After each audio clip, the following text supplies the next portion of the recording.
and blessing. So we can attend in this meeting safely and time. Secondly, we have salawat and salam to with our Prophet Muhammad Sallallahu alaihi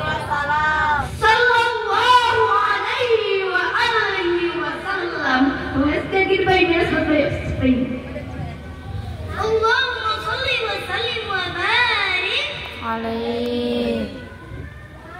Ya Rasulullah, salamun alaik. Ya Rabbi ashani wa darani. Ya Rasulullah, salamun alaik.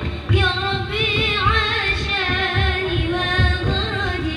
Al-fatayya diratal alamin. Ya ulayla dud liwal karami.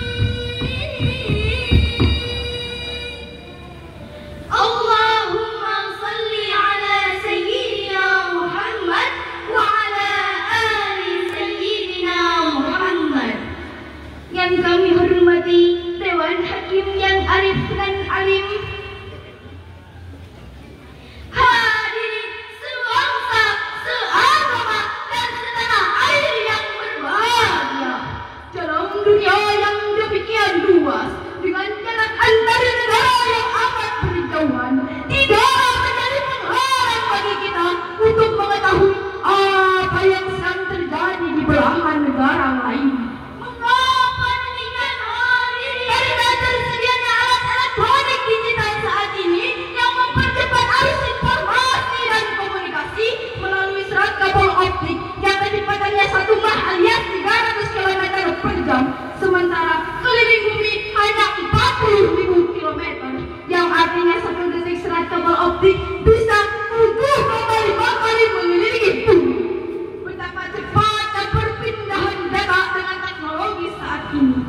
Tapi hadirin, perlu kita catat bahwa kecanggihan alat komunikasi itu Bisa membawa dampak positif di samping dampak negatif. contoh yang paling aktual adalah Realitas hoax melalui media sosial yang memancing konflik di antara kita. oleh karena itu, pada kesempatan yang penuh ukhuwah ini, izinkanlah kami menyampaikan syarah Al-Quran dengan judul Cerdas dan kritis dalam bermedia sosial. Sebagai rujukan, marilah kita dengarkan firman Allah dalam Al-Quran surat An-Nur surat ke-24 ayat 15 dilantunkan. Billahi minasyaitonir rajim.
2018 hingga Mei 2023, dan sekarang setelah terpilihnya Kementerian Kominfo itu diganti menjadi Kementerian Komdi mencatat 11.642 isu hoax beredar di Indonesia, mulai dari hoax kesehatan, politik internasional, sembarangan baik agama, pendidikan, dan lain sebagainya. Memang hadirin, di dalam pasal 28 Undang-Undang Dasar 1945 disebutkan setiap orang berhak atas kebebasan berserikat, berkumpul, dan mengeluarkan pendapat. Tapi hak mengeluarkan pendapat ini bukanlah kebebasan mutlak, bukan bebas seperti kita berteriak di tengah hutan, melainkan kebebasan ini dibatasi oleh kewajiban kita dalam menjaga kehormatan serta kesatuan bangsa dan negara.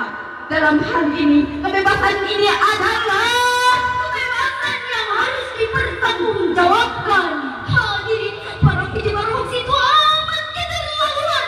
Pada saat menjelang pemilihan umum yang lalu, ukhuwah antar umat beragama juga internet umat Islam terjadi akibat goresan hoax. Disintegrasi bangsa pun dalam ancaman besar. tidak hanya itu, hadirin, tega-teganya mereka saat kita berduka atas meninggalnya para dokter, tenaga medis, serta masyarakat umum akibat COVID-19.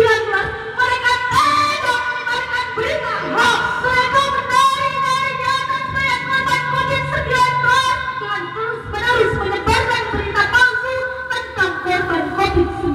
Dan memprovokasi orang untuk melawan pemerintah yang telah menguras otak dan keringat. Sehingga itu bahkan mengeluarkan triliunan rupiah untuk mengatasinya. Hadirin, dalam kitab Tanbihul Ghafilin karya Abdul Aziz As-Samarqandi halaman 295, Rasulullah SAW bersabda, "La yadkhulul jannah qatat." Orang yang suka madu domba tidak akan masuk surga. Jadi, konklusi dari kami. Pertama, hoax adalah sebuah realitas sosial yang dapat mengancam persatuan bangsa kita. Kemudian yang kedua, pemerintah harus bertindak tegas terhadap penyebar hoax dan pembuat hoax. Oleh karena itu, gunakanlah etika komunikasi yang baik dan benar di media sosial. Stop berita bohong, jangan sebarkan sebelum tahu kebenaran, sharing sebelum sharing, sabar setelah benar.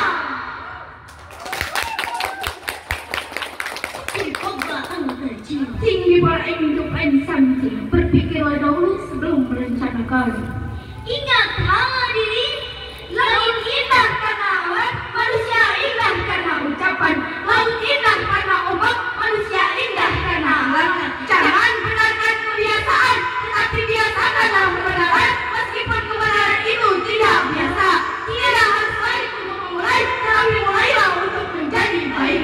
Sing haus ku ilmu, sing lapar ku barokah, sing sehat ku kaulah, supaya hidup berkah dunia akhirat. unzur maqala wala tunzur man qala. Look at the text and not see what said it. Lihatlah apa yang dikatakan dan janganlah melihat siapa yang mengatakan. Bapak Ibu Dewan Juri, cukup